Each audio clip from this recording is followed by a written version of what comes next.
America चीन में छिड़ी टैरिफ वॉर ने पूरी दुनिया को चिंता में डाल दिया था। आर्थिक जगत में बढ़ती अनिश्चितता के कारण शेयर मार्केट का बुरा हाल था।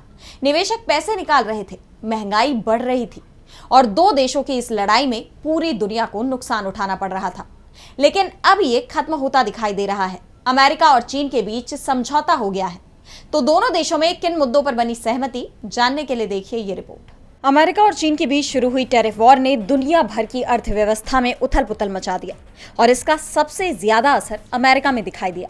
अर्थशास्त्रियों ने अमेरिका में मंदी तक की चेतावनी दे दी थी। ऐसे में अमेरिकी राष्ट्रपति डोनाल्ड ट्रंप बीते कुछ दिनों से अपने फैसले से यू टर्न लेने के संकेत तो दे ही रहे थे और अब चीन और अमेरिका के बीच एक नया व्यापार समझौता हो गया है।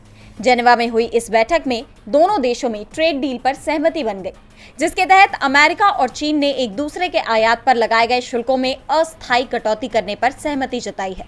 इसकी जानकारी देते हुए अमेरिका के वित्त मंत्री स्कॉट बेसेंट ने कहा कि दोनों देश अगले 90 दिनों के लिए अपने रेसिप्रोकल टैरिफ में 115% की कटौती करेंगे। यानी अब आने वाले 90 दिनों के लिए चीनी आयात पर अमेरिकी टैरिफ घटाकर 30% कर दिया जाएगा, जबकि अमेरिकी आयात पर चीनी टैरिफ 10% कर दिया जाएगा। आपको बता दें कि अमेरिकी राष्ट्रपति डोनाल्ड ट्रंप ने अंतर्राष्ट्रीय व्यापार में अमेरिका को हो रहे घाटे का हवाला देते हुए भारत, चीन समेत कई देशों पर जवाबी शुल्क की घोषणा की थी।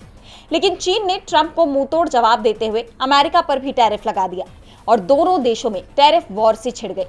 मौजूदा वक्त में अमेरिका ने चीनी आयात पर 145% का टैरिफ लगाया था, जबकि चीन ने जवाब में कुछ अमेरिकी उत्पादों पर 125% का शुल्क लगा दिया था।